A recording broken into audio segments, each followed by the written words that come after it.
Hello everyone, pathway to prelims 2 minute series FMS इसमें आपका स्वागत है। और आज हम वीडियो बना रहे हैं आपकी डिमांड पे मामलुक डायनेस्टी और स्लेव डायनेस्टी पे, ठीक है ना। अब दिल्ली सल्तनत है, अगर हम मामलुक डायनेस्टी की बात करेंगे तो उससे पहले हमें थोड़ा मोहम्मद गौरी, गजनी, कासिम, इनके बारे में थोड़ी सी बातें करनी पड़ेंगी। होपफुली इस पर्टिकुलर वीडियो के बाद आपको मामलुक और स्लेव डायनेस्टी के लिए किसी और सोर्स को रेफर करने की जरूरत नहीं पड़ेगी। Fingers cross. चलिए स्टार्ट करते हैं। अब देखिए, दिल्ली सल्तनत की अगर हम बात करें तो ना उससे पहले एक निमोनिक छोटा सा याद रखिएगा, QGG, ठीक है। QGG, कासिम, मोहम्मद बिन कासिम, गजनी और गौरी, ये तीन QGG आपको थोड़ा हेल्प करेगा याद करने में। अब ये जो मोहम्मद गौरी हैं लास्ट वाले, बाकी जो पहले वाले QGG के Q हैं और G हैं, इन सब के अलग अलग इंटेंशन है। ये जो आपके Q हैं कासिम, ये इनको खैलिफेट ने भेजा है। अब आपको ना खैलिफेट का भी एक निमोनिक बता देता हूं। 7th सेंचुरी एडी इस्लाम आया। जब इस्लाम आए तो प्रॉफिट मोहम्मद के बाद कौन सक्सेसर बनेगा, उसके लिए एक खलीफा का जो होता है ना, एक इंस्टीट्यूशन क्रिएट किया गया जो कि पॉलिटिको रिलीजियस सक्सेसर है माना जाता है प्रॉफिट का। तो अब वो जो खलीफा है उसका एक निमोनिक मैं आपको बता देता हूं। रुआं, जैसे नहीं होता एक धुआं धुआं सा, एक गाना है इमरान हाशमी का, धुआं धुआं सा रहने दो, तो रुआं। तो राशिदुम उमायद अब्बासिद खैलिफेट। अब आपको ना कमेंट सेक्शन में मेरे को ये बताना है कि मोहम्मद बिन कासिम को कौन से खैलिफेट ने भेजा, राशिदुम उमायद या अब्बासिद खैलिफेट। चलिए, तो इनको खलीफा ने भेजा। गजनी जो आए, मोहम्मद बिन गजनी, उनका इंटेंशन था कि लूटपाट करना है, ठीक है। अब जो लास्ट वाले हैं गौरी, इनका इंटेंशन है कि इंडिया जीतना है। इनका एक घुरिड एम्पायर है, ठीक है ना, और इनको इंडिया तक लेके आना है, ये इनका इंटेंशन है। 1100, जैसे अब जनरली जब मोहम्मद गौरी की बात करते हैं, आप 1191 एडी बैटल ऑफ तराइन यहां से स्टार्ट हो जाते हैं। Oh my God, first battle of Tarain हुआ, उसमें पृथ्वीराज चौहान ने इनको हराया, जो कि पृथ्वीराज 3 हैं, जो कि चाहमाना डायनेस्टी से हैं। द पॉइंट इसकी स्टोरी यहां से शुरू नहीं होती है।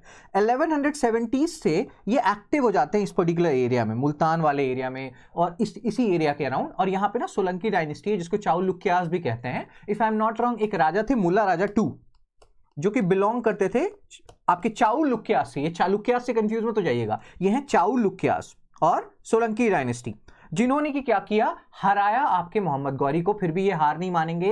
1170s, 80s और 90s में आते रहेंगे इंडिया, क्योंकि इंडिया इनको जीतना है, ठीक है। अब जैसे कि मोहम्मद गौरी, इनका कोई बच्चा नहीं था, इनके स्लेव्स थे, काफी सारे स्लेव्स थे।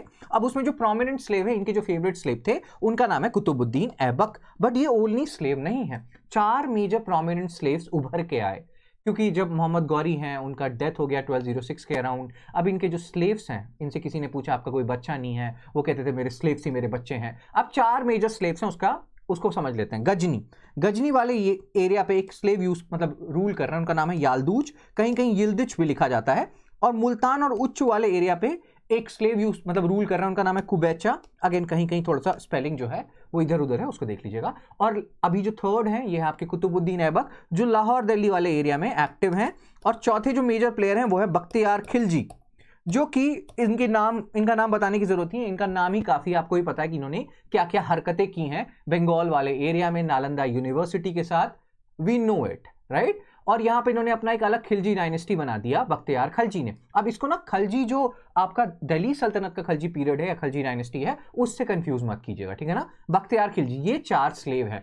तो अब जैसे मान लीजिए कुतुबुद्दीन ऐबक है, 1206 का टाइम है, ये सबसे प्रिय स्लेव है मोहम्मद गौरी के। अब इनको ना ये चाहते कि मेरे को कोई रिलेशनशिप नहीं रखना घुरिड एम्पायर के साथ, मैं अपना इंडिया में डायनेस्टी बना के खुश हूं, ठीक है। स्लेव डायनेस्टी, मामलुक डायनेस्टी, ये भी एक स्लेव है, ठीक है। लेकिन द पॉइंट हियर इज कि आप कोई रिलेशनशिप नहीं बनाना चाहते हो अपने पुराने घुरिड एम्पायर के साथ, वो भला आपको छोड़ दे तब तो।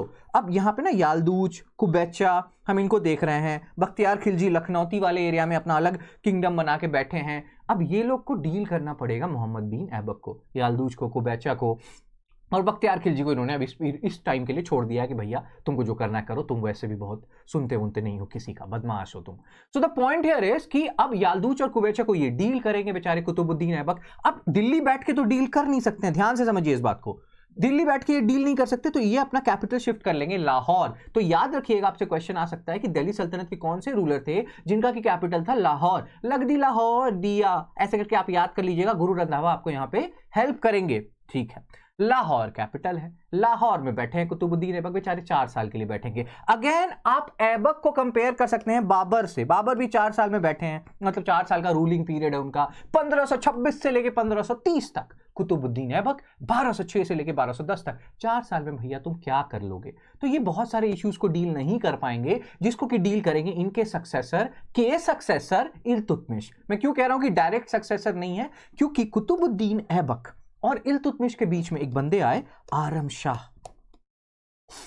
क्या इनका जो पाकिस्तानी फास्ट बॉलर है नसीम शाह, जो हमेशा से 16 साल के हैं यार पाकिस्तानी जो प्लेयर्स हैं उनका एज बहुत कम होता है, ठीक है जो भी है, छोटे मतलब कम एज में आ जाते हैं वो। शाहिद अफरीदी के बारे में कभी कहा जाता था कि वो 22 साल से बड़े ही नहीं होते हैं। आप बताइए कमेंट सेक्शन में उनकी होता है ना यूथफुलनेस का क्या राज है कि हमेशा एज जो है कियानू रीव्स की तरह बढ़ता ही नहीं है। So the point here is focus. बहुत मजाक कर लिया आप लोगों ने।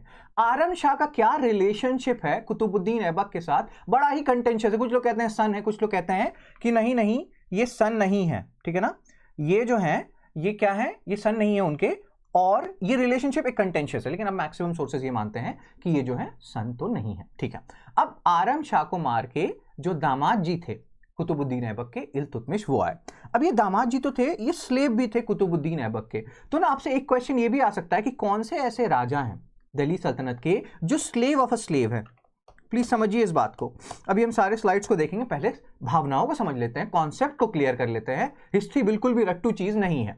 So the point here is जो स्लेव ऑफ अ स्लेव है, कुतुबुद्दीन ऐबक स्लेव है मोहम्मद गौरी के, और कुतुबुद्दीन ऐबक के भी स्लेव है इल्तुतमिश, तो स्लेव ऑफ अ स्लेव कहलाए इल्तुतमिश, ठीक है।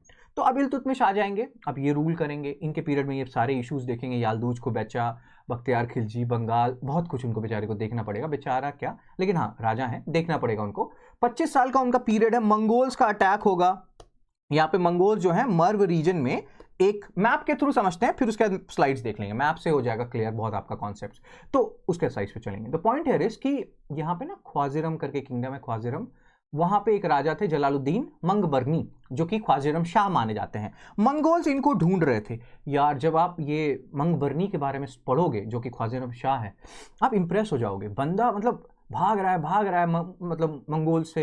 फिर 1221 में इंदस रिवर के around battle of Indus river होगा, जिसमें कि मंगोल्स के साथ लड़ेंगे ये आपके जलालुद्दीन मंगबरनी, हार जाएंगे, भागते रहेंगे, अलग अलग एरियाज में हराएंगे, यालदूज को बेचा, इन लोगों को भी डील करेंगे। बहुत इंप्रेस्ड हो जाओगे आप। हमें यहाँ पे नहीं होता इंप्रेस नहीं होना है, बट चीजों को समझना है। जलालुद्दीन मंगबरनी हमारा टॉपिक नहीं है।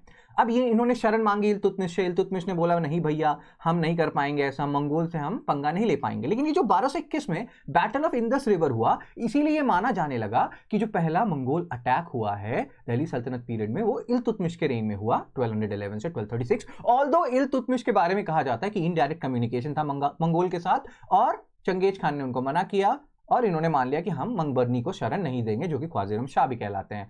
कहा तो ये भी जाता है कि चंगेज खान ने ये कहा कि मैं इंडिया होते हुए वापस जाऊंगा सेंट्रल एशिया, लेकिन फिर बहुत लोगों ने बताया कि भैया बहुत गर्मी है, अपना रास्ता जो है उधर से चलो, बेकार में गर्मी वर्मी में दिक्कत हो जाएगा। तो उन्होंने रास्ता बदल लिया, पता नहीं इधर आते तो पता नहीं क्या क्या करते, ठीक है। तो ये सारी स्टोरी चल रही है। फिर इल्तुतमिश जो है आप मतलब पॉलिसीज थोड़े अच्छे से इंप्लीमेंट करेंगे, लोग इनके पॉलिसी से खुश हो जाएंगे, और उसके बाद ये पहले ऐसे राजा बनेंगे दिल्ली सल्तनत के, जिसके बाद कि इनके जो बच्चे हैं ये लोग भी रूल करेंगे, ठीक है। अब इनका एक बेटा था, उसका नाम था नसीरुद्दीन महमूद, ठीक है ना। नसीरुद्दीन महमूद जो है उसका 1229 में डेथ हो गया। तो इन्होंने टॉम बनाया सुल्तानगढ़ी, ठीक है, सुल्तानगढ़ी, उसको गढ़ी भी बोलते हैं, ये दिल्ली में है सुल्तानगढ़ी, और इसके कारण इनको फादर ऑफ टॉम बिल्डिंग बोला गया, क्योंकि ये पहला टॉम बना है, मकबरा बना है, ठीक है ना। तो फादर ऑफ टॉम बिल्डिंग भी याद रखिएगा, इल्तुतमिश है। इक्तादारी सिस्टम ये लेके आए, इसके लिए भी ये काफी फेमस है, इस चीज को भी ध्यान रखिएगा। इक्तादारी सिस्टम में बेसिक कॉन्सेप्ट क्या है कि लैंड ये देंगे ऑफिसर्स को, वहां उस लैंड पे लॉ एंड ऑर्डर इनको मेंटेन करना है, कुछ पैसा अपने पास रखना है, कुछ पैसा राजा को भेज देना है, ठीक है ना। इक्तादारी सिस्टम। मनसबदारी सिस्टम और इक्तादारी सिस्टम में क्या डिफरेंस है? दोनों में ऑलमोस्ट सेम चीज है। लैंड जो है वो इक्ता कहलाता है यहाँ पे, और इक्तादार और मुक्ति जो है लैंड को रखते हैं। वहां पे जो लैंड है वो जागीर कहलाता है, और यह मनसब कहलाएगा, और मतलब जागीर कहलाएगा, वो जागीरदार कहलाएंगे अगर लैंड में पेमेंट हो रहा है मनसबदार को। अगर मनसबदार को कैश में पेमेंट हो रहा है तब वो जागीरदार नहीं कहलाएंगे। जागीरदार वो तब कहलाएंगे जब उनको लैंड में पेमेंट हो रहा है। मनसबदार को अपने एरिया में लॉ एंड ऑर्डर मेंटेन करने की जरूरत नहीं है, ना ही उस एरिया में रहने की जरूरत है अकॉर्डिंग टू एनसीईआरटी। लेकिन जो इक्तादार वाले लोग हैं उनको अपने एरिया में रहने की भी जरूरत है, अपने इक्ता में रहने की भी जरूरत है और लॉ एंड ऑर्डर मेंटेन करने की भी जरूरत है। तो ये कुछ छोटी छोटी मगर मोटी बातें ध्यान रखिएगा, ठीक है। उसके बाद ना ये सिल्वर, टाका, कॉपर, जीतल, ये सारी चीजें लेके आए। यहां पे हम इल्तुतमिश की बात कर रहे हैं। कौन सी करेंसी? सिल्वर, टाका, कॉपर, जीतल। तो ये छोटी छोटी मगर मोटी बातें आपको ध्यान रखनी है। अब इनके बेटे मर गए, नसीरुद्दीन महमूद, ये बात किया हमने। उसके बाद अब ये परेशान है, मैं क्या करूं, बाकी जो बच्चे हैं ये तो यहाँ वहां बस मस्तियां करते हैं, राजा बनने लायक नहीं है। फिर इनकी बेटी थी रजिया सुल्तान, और इनके ना बहुत सारे बीवियां होती हैं, कॉन्क्यूबिन्स होते हैं। तो कहा जाता है कि रजिया सुल्तान जो है, शायद नसीरुद्दीन जो महमूद है, जो मर गए, जिनका कि टॉम्ब है सुल्तानगढ़ी में, उनकी अपनी बहन थी। तो अब रजिया सुल्तान को 1231 के अराउंड इल्तुतमिश ने बोला कि मैं जा रहा हूँ इधर उधर लड़ने, तुम थोड़ा एडमिनिस्ट्रेशन देखो बेटी, अच्छा से देखना, मेरा नाम रोशन करो। तो फिर जब ये वापस आए तो देखा कि बेटी ने अच्छे से रिस्पॉन्सिबिलिटी निभाया, तो इन्होंने बोल दिया कि मेरी सक्सेसर जो है रजिया सुल्तान बनेंगी। अब 1236 में जब डेथ हुआ तो रजिया सुल्तान बने, इससे पहले ही नोबल्स जो लोग हैं वो किसी और को बना देंगे, इनके दूसरे जो बच्चे हैं, और हाफ ब्रदर जो हैं आपके रजिया सुल्तान को, उसको बना देंगे। और प्लॉटिंग की जाएगी कि रजिया सुल्तान को मारा जाए इनकी जो हाफ मदर हैं उनके द्वारा।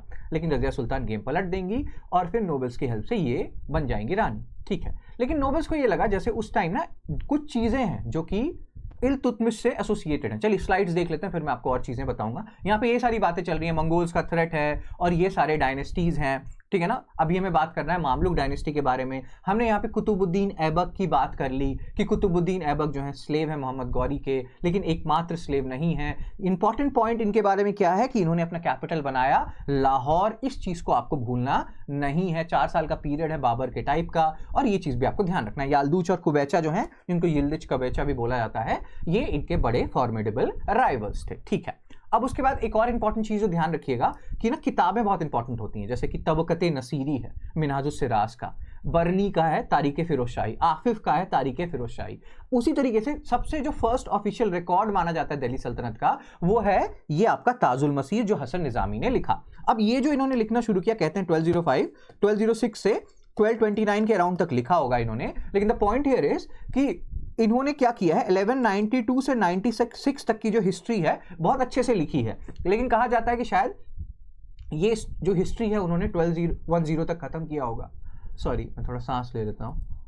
हाँ, तो कहा जाता है कि इन्होंने ये जो पीरियड लिखा होगा 1192 से 96 तक की जो हिस्ट्री लिखी होगी, ये 1210 तक लिखी होगी। उसके बाद मर गए कुतुबुद्दीन ऐबक, इल्तुतमिश ने उतना इनको सपोर्ट नहीं किया, तो ढंग से फिर इसके बाद इन्होंने हिस्ट्री ढंग से लिखी नहीं है, मन नहीं लगा इनका। तो इसीलिए यहाँ पे ये चीज़ था कि क्यों किसी काम में मन नहीं लगता, क्योंकि जो पैट्रनाइज कर रहे थे, जो पैट्रनेज दे रहे थे, वो चले गए। तो ये चीज़ थोड़ा सा ध्यान रखिएगा। हसन निज़ामी, ताजुल मसीर, कुतुबुद्दीन ऐबक हैं आपके, उन्होंने कुतुब मीनार बनाया। बहुत लोगों को ये डाउट होता है कि कुतुब मीनार उन्होंने अपने नाम के ऊपर बनाया, ना, ख्वाजा कुतुबुद्दीन बख्तियार काकी इनके ऊपर इन्होंने बनाया है। आप ना सूफी सेंट्स पे भी मैंने एक वीडियो बनाया हुआ है, 12 most important points related to Sufism. उसमें मैंने 5 जो चिश्ती सिलसिला के आपके सूफी सेंट्स हैं उसके बारे में बात की, आप उसको एक बार देख लीजिएगा। वहाँ हमने कुतुबुद्दीन बख्तियार काकी, निज़ामुद्दीन औलिया, मोइनुद्दीन चिश्ती, जिसको कि मोइनुद्दीन सिज्जी भी बोलते हैं, सलीम चिश्ती, इन सब के बारे में बातें की हैं, ठीक है। चौगन खेलते हुए इनकी मौत हो गई, इस पे यूपीएससी ने क्वेश्चन बनाया हुआ था। इनके बेटे थे या नहीं थे आरम शाह, इस पे हमने खतरनाक डिस्कशन किया है। फिर स्लेव ऑफ द स्लेव आए जिनका नाम है इल्तुतमिश, इनको आपको बिल्कुल भी भूलना नहीं है। फिर इन्होंने कैपिटल शिफ्ट कर लिया दिल्ली। इससे याद रखिएगा कि आरम शाह भी जो थे उनका कैपिटल था लाहौर। तो अब लगदी लाहौर दिया से हम आ गए हैं दिल्ली, और ये चीज आपको ध्यान रखनी है। Jalaluddin Mangbarni, Khwaja Shah, battle of Indus river 1221, इन सब की बातें हमने कर ली, ठीक है। अब इक्तादारी सिस्टम की हमने बातें कर ली। इक्तादारी सिस्टम मनसबदारी और जागीरदारी सिस्टम से कैसे अलग है, ये भी हमने बातें कर ली, ठीक है ना। जो क्वेश्चंस में बीच बीच में पूछता रहूं उसका आंसर कमेंट सेक्शन में बताइएगा। जैसे ना होता है, पहला इक्तादारी सिस्टम किसने इंट्रोड्यूस किया, इल्तुतमिश ने। सिल्वर, टाका, कॉपर, जीतल किसने इंट्रोड्यूस किया, इल्तुतमिश ने। मेरे को कमेंट सेक्शन में बताइए। दीवाने अर्ज किसने इंट्रोड्यूस किया, दीवाने कोही किसने इंट्रोड्यूस किया। प्रीमिक्स में हमने सॉल्व किया है, इसको बताइए कमेंट सेक्शन में, ठीक है ना। अब इसके बाद क्या है कि इल्तुतमिश के पीरियड में मिनहाजुस सिराज है जिन्होंने तबक़त नसीरी लिखी। इन्होंने थोड़ा मन से ये किताब लिखा, लेकिन इन्होंने 1260 के अराउंड ये किताब खत्म की, और तब इल्तुतमिश के दूसरे एक बेटे आ चुके थे। अब इंटरेस्टिंग हो जाएगी थोड़ी स्टोरी। और वो हम थोड़ी देर में बात करेंगे स्टोरी इंटरेस्टिंग कैसे होगी, ठीक है। अब हमने देखा जो फर्स्ट है इक्तादारी सिस्टम इल्तुतमिश, सिल्वर टाका कॉपर जीतल इल्तुतमिश, ठीक है ना। आप इसको इस तरह से भी याद रख सकते हैं कि गुप्ता पीरियड में भी गोल्ड दिनारा सिल्वर रुपका, तो यहां पे सिल्वर टाका कॉपर जीतल। फादर ऑफ टॉम बिल्डिंग हमने बात कर ली। तुर्काने चहलगनी, अब देखिए होता क्या है कि ये ऐसा जमाना है जब लोग ना अपने बेटों से ज्यादा अपने स्लेव्स पे भरोसा करते हैं, तो एक ग्रुप बन गया स्लेव्स का, और जो कि इसको बोलते हैं कॉप्स ऑफ 40, तुर्काने चहलगनी, ठीक है, 40। लेकिन बर्नी जो कि बहुत मेजर एक सोर्स है, इनकी तारीख फिरोजशाही में इन्होंने कहा कि 25 से ज्यादा लोग यहां मिलते नहीं है, ऑल्दो 40 का जिक्र है। यह है जो आपका सुल्तानगढ़ी का टॉम है, नसीरुद्दीन महमूद, जो उनके बेटे थे जो मर गए। अब उसके बाद यहाँ पे बातें चल रही हैं कि रूल इन्होंने ढंग से किया, और बहुत सारी बातें हैं जो अभी मैं यहाँ बोल नहीं सकता हूँ, बहुत सारी चीजें इन्होंने की जिसके कारण इन्होंने लोगों का दिल जीता। जैसे ना आप जब थोड़ा डीप जाओगे तो आपको डीप जाने की जरूरत नहीं है, एक कॉम्स मैं बता ही देता हूँ, दिल में तो कुछ बात रहती नहीं मेरे। तो डेथ और इस्लाम का कुछ चीज लेके आए कुछ उलेमा इनके पास कि आप ऑप्शन दो, हिंदू जो आपके सब्जेक्ट्स हैं, कि वो या तो डेथ एक्सेप्ट करें या इस्लाम। तो इन्होंने इनके बारे में अगेन अलग अलग स्कॉलर अलग अलग इंटरप्रिटेशन देते हैं, तो कुछ स्कॉलर्स ने ये कहा कि इन्होंने बोला कि नहीं, मतलब ये ऑप्शन नहीं दे सकते, अगर उन्होंने डेथ चूज कर लिया तो बचेंगे ही कितने लोग, मतलब मैक्सिमम तो यहाँ हिंदू ही हैं, तो it doesn't make any sense to give them the option of death और इस्लाम। तो उन्होंने ये सब चीजें नहीं करी और उसके कारण लोगों का दिल जीता और लोगों ने एक्सेप्ट किया इनके बच्चों को। पहली बार ये हो रहा है कि किसी मतलब होता है ना, इस दिल्ली सल्तनत में बच्चे लोग जो है आ रहे हैं, क्योंकि अभी तक हमने ये देखा कोई किसी को मार के आ जा रहा है, ठीक है।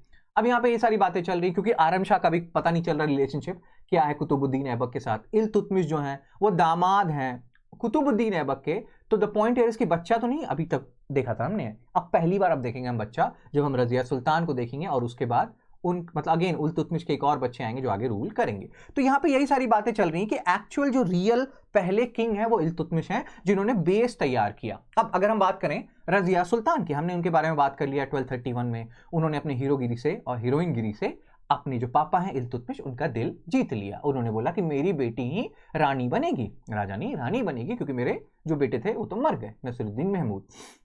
अब यहाँ पे ना स्टोरी इंटरेस्टिंग होगी। ये वो पीरियड है जब आप स्लेव और मामलुक डायनेस्टी के बारे में पढ़ेंगे तो आपको रियलाइज होगा कि बड़ा ही टर्मोइल वाला पीरियड है। अब टर्मोइल वाला पीरियड का मतलब क्या होता है, एक सेकंड रुकिएगा। टर्मोइल का पीरियड ये है कि स्लेव जो डायनेस्टी है, मामलुक जो डायनेस्टी है, ये ना ज्यादा एक्सपेंशन नहीं करेंगे, इनका मेन काम क्या है कंसोलिडेशन करना, क्योंकि राजपूत लोग जिनसे लड़े थे कुतुबुद्दीन ऐबक ये भी बैठे हुए हैं, गुस्से में हैं। उसके बाद याल्दूज को बेचा, बख्तियार खिलजी, सब अलग अलग नाटक चल रहा है अलग अलग जगह, तो मेनली कंसोलिडेशन कर रहे हैं। प्लस ये थोड़े ना ऑर्थोडॉक्स हैं, चलो ठीक है जो भी है, वो डेथ और इस्लाम ये सब चीजें नहीं करते हैं, फिर भी ये थोड़े ऑर्थोडॉक्स हैं। और आप देखोगे बलबन के केस में भी आगे जब हम देखेंगे, इनका यही है कि टर्किश जो नोबल हैं, जो टर्किश ऑरिजिन के हैं, उन्हीं को हायर पोस्ट देंगे। उस सिनेरियो में आपकी जो रजिया सुल्तान है ये क्या करती हैं, एबिसीनियन स्लेव, एबिसीनिया क्या है, इथियोपिया का पुराना नाम, मतलब अफ्रीकन स्लेव याकूत को एक बड़े पोस्ट पे बिठा देती हैं। और टर्किश नोबल्स को ये पसंद नहीं आता है, वैसे ही ये वुमेन है, सबऑर्डिनेशन ऑफ वुमेन का कॉन्सेप्ट हमने बहुत बार डिस्कस किया है। अगर आपने मेरे क्लासेस देखे हैं तो कि वुमेन को हमेशा से दबाया गया है, तो लोग पसंद नहीं कर रहे हैं कि एक औरत रूल करे और नियम धर्म सबको तोड़े, तो फिर प्लॉटिंग होने लगेगी। अल्तुनिया जो गवर्नर है भटिंडा के, जैसे कि ये जो मैम है ये सिकनी थी भटिंडा की, ये रिवोल्ट कर देंगे, मार देंगे याकूत को, रजिया को प्रिजनर बना देंगे, फिर दोनों में प्रेम हो जाएगा, रजिया इनसे शादी कर लेंगी, फिर दोनों वापस आएंगे कि हमें जीतना है, दिल्ली सल्तनत बीच में मर जाएंगी फिर रजिया सुल्तान। तो बहुत ही दुख भरा ट्रैजिक स्टोरी है जिसपे मूवी भी बन चुका है, हेमा मालिनी उसमें एक्ट्रेस थी। तो ये सारी स्टोरी चल रही है, सैड स्टोरी है, थोड़ा सा आप लोग पॉज करके आंखें आप लोगों की नम हो गई होंगी, I can understand that. So the point here is कि अब ये जो चहलगनी है, कॉप्स ऑफ 40 हैं, जो इल्तुतमिश की करामात हैं, ये लोग गेम खेल रहे हैं और उसका शिकार हो गई हैं, उनकी बेटी मर चुकी है उनकी बेटी, और अब ये लोग क्या करेंगे, पपेट रूलर इंस्टॉल करते रहेंगे। और उसी गेम में क्या होगा, इसी कॉप्स ऑफ 40 का एक पार्ट है बलबन, ठीक है। ये क्या करेंगे, ये इन सब में सबसे सुप्रीम पर्सन बन जाएंगे इन कॉप्स ऑफ 40 में। और इल्तुतमिश के खूब सारे बच्चे थे, बच्चा पैदा करने में उन्होंने कोई मतलब फुल झमझमाझम बच्चे पैदा हुए हैं, तो उसी में से अब एक उनका बच्चा है नसीरुद्दीन महमूद। अब आपका दिमाग खटकना चाहिए स्मार्ट बॉय की तरह कि अरे सर अभी कुछ देर पहले आपने बोला कि सुल्तानगढ़ी में टॉम बना है नसीरुद्दीन महमूद का, ये नसीरुद्दीन महमूद कहां से आ गए। कहते हैं कि 1229 के अराउंड नसीरुद्दीन महमूद मरे, उसी टाइम में इनका एक और बच्चा हुआ, उसका उन्होंने नाम रख दिया नसीरुद्दीन महमूद। तो दोनों नसीरुद्दीन महमूद है, ये नसीरुद्दीन महमूद शाह है, बट आपको समझ में आ रहा है ना गेम क्या चल रहा है। ये यंगर सन है, इनको सुल्तान बना दिया बलबन ने, और बलबन ने बोला कि मैं अपनी बेटी का ब्याह करवाता हूं तुम्हारे साथ, तुम खुश रहो। अब 1246 से लेकर 66 तक नसीरुद्दीन महमूद रूल कर रहे हैं, लेकिन as a puppet ruler Balban है एक्चुअल रूलर। 1266 में जब बिना बच्चे के मर जाएंगे आपके नसीरुद्दीन महमूद, तब एक्चुअल रूलर बन जाएंगे बलबन। इस चीज को ध्यान रखिएगा। और ऐसी मतलब छोटी छोटी मगर मोटी बातें और एकदम फास्टर तरीके से आपको करना है कि नहीं सर फोड़ देना है प्रीलिम्स को, तो आप हमारा क्रैश कोर्स ज्वाइन कर सकते हैं। 30 अक्टूबर से स्टार्ट हो रहा है, और फोड़िए प्रीलिम्स को 2024 को, ठीक है। तो हम बात कर रहे हैं बलबन की। बहुत लोग बोलेंगे सर ये क्या पाप कर दिया आपने कि 1246 लिख दिया बलबन का पीरियड। मैंने क्या बोला कि ये जो है आपके नसीरुद्दीन महमूद, दूसरे वाले नसीरुद्दीन महमूद बिना बच्चे के मर जाते हैं। और दूसरी चीज कि ये पपेट रूलर है, एक्चुअल रूलर इनके जो ससुर जी हैं बलबन, यही रूल कर रहे हैं 1240। तो आप लिखना, आप इतना तूफानी मत करना जो मैं कर रहा हूं, आप आराम से लिखना 1266 से 87 का पीरियड बलबन का, और ये बोलना कि ये जो शुरू का 20 साल का पीरियड है इसमें नसीरुद्दीन महमूद रूल कर रहे हैं। बिना बच्चे के मर गए, बलबन अब हीरो बन जाएंगे 1266 से। With due respect to Balban sir, इनका नाम है उलुग खान। अब आप देखोगे कि सर ये उलुग खान नाम से तो बहुत सारे राजा आए हैं, आगे भी आपको राजा मिलेंगे और आप देखोगे। So the point here is कि उलुग खान का मतलब होता है ग्रेट खान। जैसे नहीं विक्रमादित्य टाइटल लेते हैं हिंदू, मतलब हिंदू लोग, तो जो मुस्लिम लोग हैं वो उलुग खान का टाइटल लेते थे, ग्रेट खान। जैसे नहीं था किंग खान। 20 रुपए का नोट, फटा नोट आप लोग चिपका देते हैं, और फिर क्या हुआ कि जब चाय बनाई तो दूध फट गया। सो ये सब चीजें मत किया कीजिए। तो पॉइंट हियर इज कि उलुग खान एक टाइटल है, ग्रेट खान। तो ये चीज ध्यान रखिए, बहुत सारे लोगों का नाम होता है तो लोग कंफ्यूज जाते हैं कि सर ये भी उलुग खान वो भी उलुग खान, कितने उलुग खान, ठीक है। अब बलबन जो है रूल कर रहे हैं, इनको पता है कॉप्स ऑफ 40 बहुत हीरो बनते हैं, तो धीरे धीरे करके ये ब्लड एंड आयरन पॉलिसी लाएंगे और हटाते जाएंगे जो इनकी बात नहीं सुनेंगे। प्लस एक जब आप बात करते हैं ना गजनी की, QGG के सेकेंड जो है जी, गजनी के टाइम में एक पोएट थे फिरदौसी, उन्होंने किताब लिखी शाहनामा। शाहनामा के अंदर एक विलन थे अफराई सियाब, उसको बहुत लोग बहुत बड़ा मतलब प्लेयर मतलब होता ना गॉड की तरह पूछते थे। तो इनको लगा कि ऐसे ना मेरे को एक्सेप्ट नहीं करेंगे क्योंकि मैं कॉप्स ऑफ 40 का पार्ट हूं, तो ये इस तरह के टाइटल्स लेने लगे बलबन। जिले इलाही हूं मैं, नियाबत खुदाई हूं मैं, सिजदा और पाइबोस स्टार्ट कर दिया इन्होंने। तुझसे मोहब्बत हो गई, अल्लाह माफ करे, वहां पे पता नहीं मेरे को क्यों सिजदा में वो गाना याद आ जाता है। तो सिजदा इन्होंने स्टार्ट किया, प्रोस्ट्रेशन कि मैं लेट के एकदम पूजा करूंगा, उसके बाद पाइबोस की नहीं होता है पैर चूमूंगा, ये सब चीजें उन्होंने स्टार्ट की। पर्शियन फेस्टिवल नौरोज स्टार्ट किया। इन्हीं के पीरियड में आपको पहली बार जिक्र मिलेगा आमिर खुसरो का, ये भी चीज थोड़ा सा ध्यान रखिएगा। पर्शियन फेस्टिवल नौरोज किसने स्टार्ट किया, सिजदा किसने स्टार्ट किया, पाइबोस किसने स्टार्ट किया, ये सारी छोटी छोटी मगर मोटी बातें आपको ध्यान रखनी है। उसके बाद हम बात कर रहे हैं ब्लड एंड आयरन पॉलिसी की। अब जनरली क्या होगा, इनकी जो पॉलिसी है मंगोल्स के खिलाफ, ये थोड़ी एग्रेसिव पॉलिसी है, और 1285 के अराउंड ये अपने बेटे को प्रिंस मोहम्मद को भेजेंगे लड़ने के लिए मंगोल से। दीपलपुर मुल्तान वाला लाइन है वहां पे, पाकिस्तान रीजन में अभी करंट, उसको बैटल ऑफ बीज रिवर या ब्यास रिवर बोलते हैं। और उसमें इन्होंने सोचा था कि इनका जो बेटा है प्रिंस मोहम्मद, उसको ना राजा बनाएंगे। वो मर गया बैटल ऑफ बीज रिवर में मंगोल्स के अगेंस्ट। ऑल्दो मंगोल्स को इन्होंने हराया, लेकिन ये शौक में चले गए। तो फिर इनका दूसरा बेटा था बुखरा खान, जिसको कि बंगाल में इन्होंने भेजा था कि बेटा जाओ बंगाल थोड़ा सा संभाल के आओ। फिर इन्होंने बोला कि बेटा वो तो मर गए प्रिंस मोहम्मद, अब तुम बनोगे राजा। बुखरा खान को बोला, बुखरा खान ने बोला थैंक यू पापा, आई एम हैप्पी हियर, मेरे को नहीं बनना राजा वाजा, 50 दुश्मन होंगे। तो अब इनको लग रहा है ओ माय गॉड ये क्या हो गया, बुखरा खान भी अब राजा नहीं बनेगा। तो फिर उन्होंने सोचा कि जो मोहम्मद थे, प्रिंस मोहम्मद जो मर गए, उनके बेटे को बनाते हैं राजा, लेकिन फिर उनकी भी डेथ हो गई। तो कायकाबाद या कायकूबाद जो कि बुखरा खान के बेटे हैं वो बनेंगे राजा। तो मतलब बेटा जो है वो इंडिया का राजा है और जो पापा है वो बंगाल के राजा हैं। फिर कायकूबाद के साथ भी गेम होगा जो भी हम थोड़ी देर में देखेंगे। तो बहुत ही फैसिनेटिंग स्टोरी है।